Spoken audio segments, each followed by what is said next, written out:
Australia has stopped quarantine-free travel with New Zealand after Auckland reported 3 mystery coronavirus cases.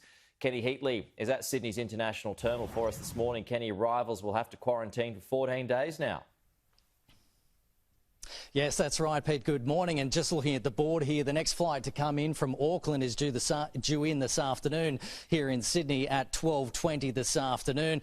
Those people coming in on that flight will have to quarantine for 14 days after an emergency meeting late last night between Australia's Chief Health Officer, Professor Paul Kelly, and the states that do accept New Zealand overseas travellers in this trans-Tasman bubble, including Queensland and New South Wales, the Chief Health Officers of those two states. And the decision was that they will mirror what the New Zealand authorities have done, in that Auckland has gone into a 72-hour or 3-day lockdown. Now, that means that people in Auckland can only leave their homes for shopping and essential work purposes. The rest of New Zealand outside of Auckland does have restrictions in place but are not under lockdown at the moment.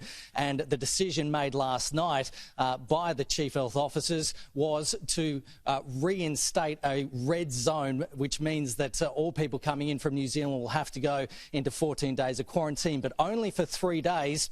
And another meeting is going to take place between the Chief Health Officers of the state and Australia to determine what is going to happen beyond that. This is a bit of a blow as well, but also New South Wales is increasing from today its incoming traveller cap. So it went down to 1,500 at the beginning of January when we had the Northern Beaches outbreak and when there was fears around the UK strain. Well, that is now going back up to 3,000 travellers per week coming into hotel quarantine into New South Wales. Pete?